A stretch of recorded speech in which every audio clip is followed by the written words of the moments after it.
PENTTBOM leads and related investigations related to Mohdar Abdullah. Synopsis. To report the results of an interview with Khalid Benomrane. This individual was known as the driver of the two future hijackers on September 11th, 2001, Nawaf Al-Hazmi and Khalid Al-Midhar. This individual was interviewed by the Swedish Police in Kristianstad, Sweden, by members of the Swedish intelligence agency, as well as another redacted group or person. Let's get into it. Benomrane was first approached by the SAPO in the lobby of the police station. The SAPO representative spoke to Benomrane in Swedish while escorting Benomrane and the other interviewers to a private meeting room. The SAPO representative then introduced the three other interviewers to Benomrane. Benomrane was advised by agents that he was not in any criminal or legal trouble, and that his assistance was being sought relative to people he may have known in Los Angeles during the time period of 1999 to 2002. Benomrane was agitated, advised that he was ready, and impatiently wanted to know what questions the interviewers had for him. The writer advised Benomrane that she was with the Los Angeles Police Department, to which Benomrane replied so. The writer advised Benomrane that she had interviewed Benomrane previously in Los Angeles while he was in custody, to which Benomrane replied that he did not remember that incident. And Benomrane just wanted to close the case of that time period in his life. Benomrane loved Los Angeles, including the lifestyle and his ability to make money in the U.S., but did not want to remember the time he spent in custody. The SAPO representative advised that Benomrane's wife had just recently given birth to a daughter the weeks before. Benomrane attended an English language school in 1999. The writer asked Benomrane if that particular school was a Concord language school, and Benomrane confirmed that it was. The school was attended by many different types of people, including Tunisians, Koreans, and Japanese. Benomrane's first job opportunities in Los Angeles included working as a cashier at AM/PM gas station located in Exposition in Vermont. He also worked for a security company run by a Libyan male.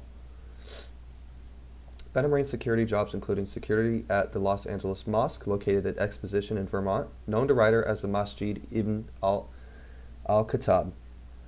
Benomrane later worked at another AM/PM gas station in the Hollywood area. Throughout the interview, Benomrane's memory was sketchy. He remembered basic information, and when asked about specifics, i.e. names of individuals, names of streets, Benomrane would confirm the more specific information provided by the agents. A Tunisian male that Benomrane met while in Tunisia, named Redacted, helped Benomrane get a job as a taxi driver for a Metro cab. An Iranian male owned Metro cab. Benomrane received his taxi license from the city of Santa Monica in 2000 or 2001.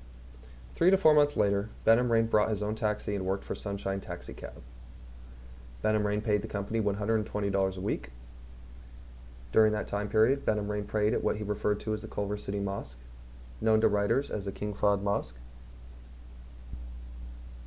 Benomrane was shown photos of redacted individuals, Mohdar Abdullah and Fahad Al-Tamari. Benomrane was asked if he recognized any of the photographs as people who participated in a wedding ceremony that Benomrane possibly attended as a witness in the summer of 2000 or 2001 at the King Fahd Mosque in Los Angeles. Benomrane only recognized the photograph depicted Fahad Al-Tamari, but not in connection with a wedding ceremony. Benomrane denied knowing the other 3 individuals and could not remember attending a wedding as described above. Benomrane identified Al-Tamari as the imam of the King Fahd Mosque who led the prayers. Benomrane did not associate with Al-Tamari outside of the mosque because it did not look good for Al-Tamari to associate with a man without a beard in Santa Monica, where there were many temptations. Benomrane did not believe that Al-Tamari believed in violence against the U.S. Al-Tamari knew that Benomrane was a taxi driver and referred 2 men from Saudi Arabia who did not speak English to Benomrane. The 2 men stayed at an apartment building on Sepulveda Boulevard while in Los Angeles and asked Benomrane to take them to shopping areas.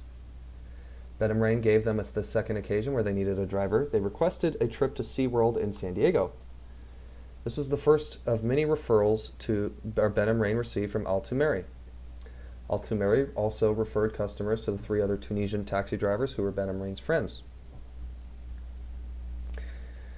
Benomrane was shown a photograph of Redacted. Benomrane identified this person as an Algerian who used to eat at a restaurant on Venice Boulevard in Los Angeles called Gabby's Restaurant. Benomrane said that this person talked funny and did not have immigration papers. His person was friends with another Algerian who was housed in the Santa Ana jail during the same period as Benomrane. Benomrane saw this person while he was in Dubai. While in Dubai, this person told Benomrane he wanted to leave Algeria and start a new life. Benomrane stated that after the U.S. deported him to Tunisia, he was interviewed by representatives of the Tunisian government 3 or 4 times before he received permission to travel to Dubai. The Tunisian government determined that he was not a threat and he had no problems with the government in Tunisia. Benomrane, however, was no longer satisfied living his life in Tunisia after all of the opportunity and money-making ability he had in the U.S. He decided to move to Dubai, where there was more opportunity. Benomrane met his current wife in Dubai, who he described as Palestinian, but a resident of Sweden. He met his wife through his wife's sister, who worked in a cabin crew of an airline. Benomrane described Dubai as a great city, but with no guarantees. He did not associate with any Arabs while in Dubai. Simple travel to visit his family in Tunisia required permission from his supervisor, which bothered Benomrane. While in Dubai, Benomrane was approached by what he... Fortunately, we don't get any of that. Benomrane was showed a photograph of Muhammad al-Muhanna. Benomrane described al-Muhanna as an imam that replaced al-Tumeri at the King Fahd Mosque.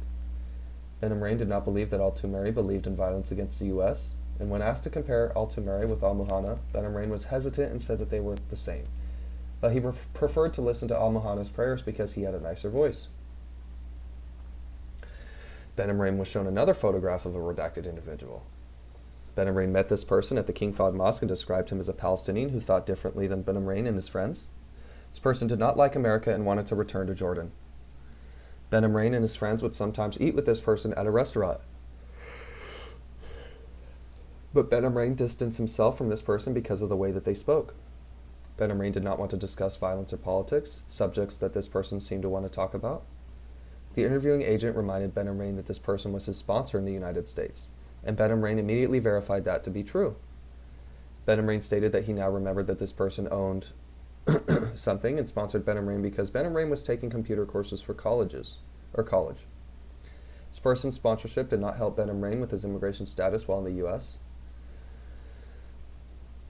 Oh, there's a lot of redactions here. Let's just go to the next one. This person, investigations again asked Benomrane if they recognized a photograph of Mohdar Abdullah and whether or not Benomrane attended a wedding in the Los Angeles area.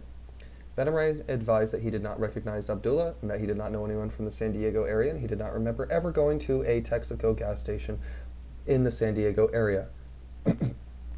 Benomrane was asked if he was familiar with the Arabic term of taskiya and whether or not taskiya was used when Benomrane assisted the 2 male Saudis by driving them around town at the request of al-Tumeri. Benomrane asked if interviewers actually meant salat instead of taskiya, to which the interviewers replied no. Benomrane laughed and stated that he did not think taskiya was an Arabic word. Benomrane admitted that yes, it was customary to help Muslim brother if it required only little effort, but something bigger that required more effort, like driving the 2 brothers around, would only be done if Benomrane was paid money owed to him. He had business and making a living was very important to him. Benomrane still keeps in touch with Redacted, and this person Benomrane spoke to on the telephone last week to tell him about the birth of his daughter.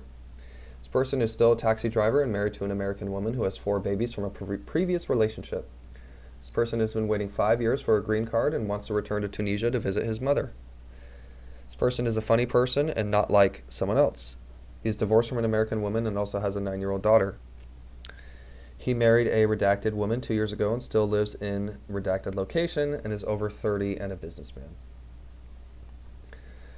Benomrane was shown the Los Angeles International Airport surveillance video detecting the UNSUB possibly conducting reconnaissance at the Los Angeles International Airport, while Nawaf Al-Hazmi and Mohdar Abdullah escorted Khalid Al-Midhar to his flight leaving the U.S. on the 10th of June 2000. Benomrane appeared to actively concentrate on this video, but stated that he could not say yes or no to recognizing the UNSUB because the picture was not very clear. Benomrane stated that he did not want to lie to investigators. This is why he could not say yes or no. Benomrane asked to see the photographs which were provided to him. Benomrane could still not say yes or no, but stated from his appearance the UNSUB could possibly be Algerian, Moroccan, or Tunisian. Benomrane said he did not recognize the UNSUB based on the photographs provided. As the interview ended, Benomrane expressed to investigators that he just wanted interest in the time he spent in Los Angeles to be over. He did not want to be approached by law enforcement in the future because he had his new life in Sweden with his wife and his baby daughter. Benomrane repeated again how he just wanted the case to be closed. Benomrane was upset and Benomrane was visibly upset and close to tears. Benomrane mentioned that this was the first time he was advised that the reason for his arrest in Los Angeles was violation of his immigration status. Benomrane stated that while in custody in Los Angeles, the FBI told the judge that he took pictures of the bridge in San Francisco and that he wanted the bridge to be bombed. Benomrane's current explanation to investigators was that he only spent one night in San Francisco at a Travelodge motel just to visit the city. Benomrane has lived in Sweden for 2 years and currently resides in a redacted town in Sweden. He is currently working 2 jobs, one as a janitor in a nightclub and the other at a food store, which is similar to Food for Less in the U.S. Benomrane's wife works at Clothes Store and they have a future goal of purchasing a house in Sweden. Benomrane attends a mosque in Redacted and prays almost every day. Benomrane does not have a card and uses a bicycle for transportation. His current email address is redacted and his telephone number is also redacted. Following photographs are also shown to Benomrane with negative results. Anwar al-Laki, Omar al-Bayoumi, redacted, Khalid Al-Midhar, Nawaf Al-Hazmi, and another redacted.